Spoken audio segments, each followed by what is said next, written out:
morning, everybody. My name is Leah Little, and today we are here with Mitchell Graham. Introduce yourself a little bit. Yeah, sure. So I went to Riddle and graduated 2017. So I've been in the workforce for about 8.5 years now. Currently living in sunny California, which is very nice. So, I've always wanted to do what I'm doing right now. Which is what? So yeah.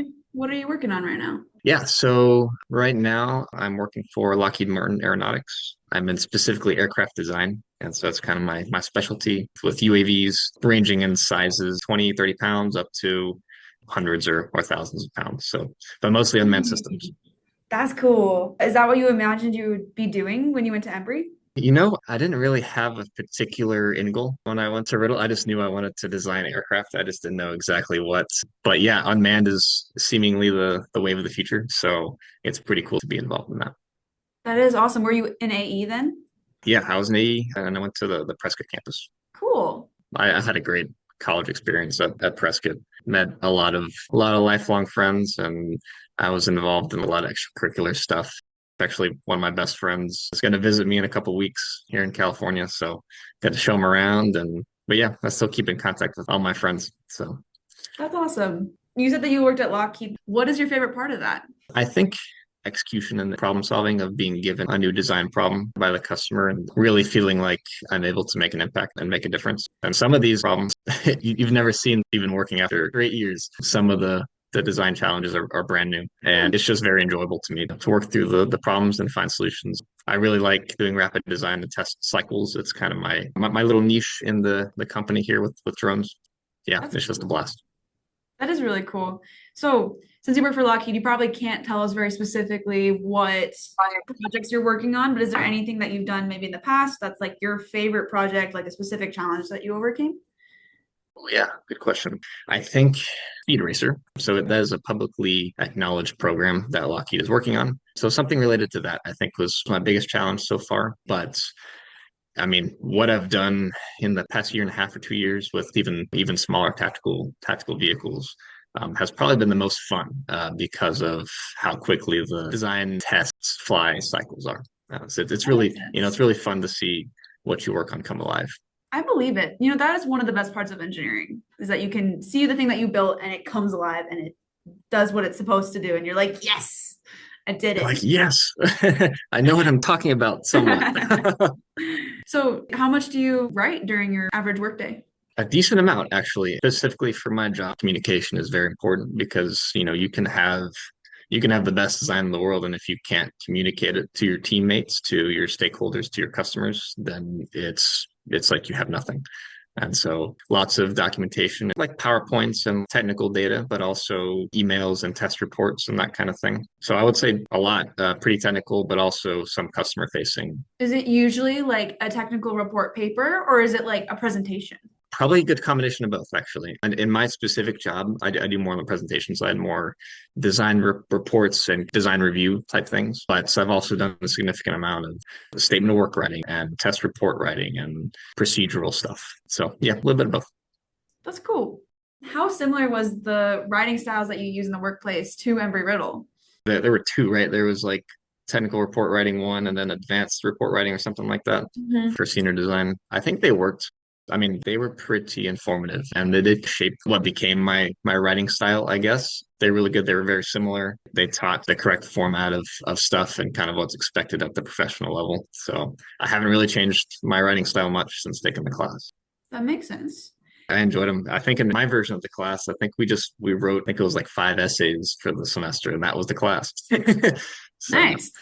each one you saw your improvement. This is kind of like a side note tangent. I'm an Emmy, and they started doing something in class called Cornerstone, which is like capstone, but all the freshmen do it instead. All of my writing classes are all connected to that. It's kind of fun to see how the school changes after you've left. Definitely. I still have some friends who know people there, so I get the trickle down information. Do you have any advice for freshmen? Is there anything that you wish you would have known before leaving Embry-Riddle? Yeah, so I guess advice for students in general, getting involved and making friends and putting yourself out there, I think is very important.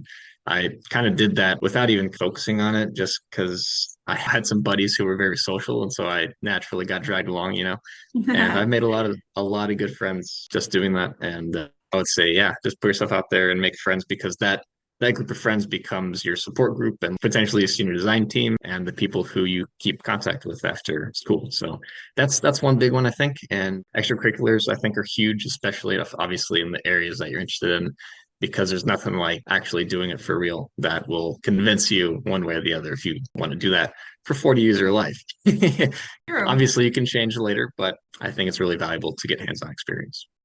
I agree. I 100% agree. Do you think that hands-on experience helped prepare you for Lockheed?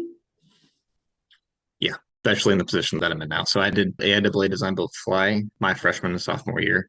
And then I joined the EagleWorks electric land speed record car team. That's what I did my junior and senior year.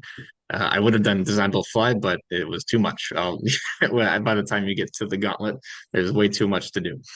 I also tried to stay active in school. I did like flashball and I played basketball every semester. I knew some people who said they didn't have time. It kept me sane with all the studies going on. So I think you got to move and I think you got to meet people. That's equally as important.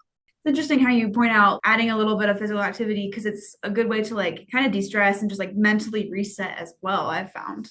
Yep, absolutely. It was invaluable.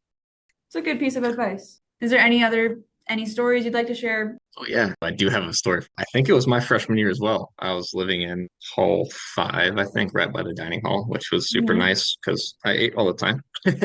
And Adrian and I joined this campus-wide humans versus zombies game with Nerf guns. I don't know if y'all do that. But it was awesome. It was super nerdy, but it was a blast. So yeah, there were like a couple zombies who were assigned at the beginning of the game, and everybody else who was playing had Nerf guns. And so the rules were as soon as you stepped out of class or like a common area or the dorms, you were fair game for the zombies. And so all they would Oh, have to do is tag you and you would become a zombie, which means you would also have to chase people around. So that sounds so this fun, one actually. Oh, it was awesome. This one time we were trapped by a group of like 10 zombies that were chasing us. And we went to the dining hall and we hid in the dining hall, but they were waiting for us outside, right? But the thing was, Adrian worked at the dining hall. And so he had contacts in the kitchen. So we snuck through the kitchen and out the back door and back to the dorms. It was awesome. Hey, that's awesome. Yeah, That yeah, sounds yeah. so fun. From what I know about it, they don't actually allow Nerf guns on campus anymore. Only ROTC has them. Oh, I know. Razzie with Nerf guns. Dang, not fair. I know. But that sounds so fun. Oh yeah, it was a good stress reliever, you know. I think I got tagged by leaving an exam and forgetting about it because I was overthinking everything. I was like, "Oh, what did I answer for that? Wait, you got two? How did I get -10, you know?" And then I walked outside and then I got tagged. Ah, but that one's like completely understandable because I do that exact same thing. Right. Yeah. Well, thank you so much for joining the interview and sharing your thoughts. Yeah, absolutely. Happy to be part of it. And the Riddle is a great place to be. So everybody who's listening hopefully is excited and having a good time. Thank you, Mitchell. Have a good day. All right. Thank you. You too. This podcast is supported by the Department of Humanities and Communication at Embry-Riddle Aeronautical University in Prescott, Arizona. Our hosts and producers are Owen Smith and Leah Little. I'm Amelia Chesley, Assistant Professor of Professional Writing. Many thanks to the Prescott Campus Writing and Design Lab for hosting our transcripts. The intro and outro music is Wanderer by Alex. You can find us where most podcasts are found. And if you are a Prescott Campus alum, please reach out so we can feature you in a future episode.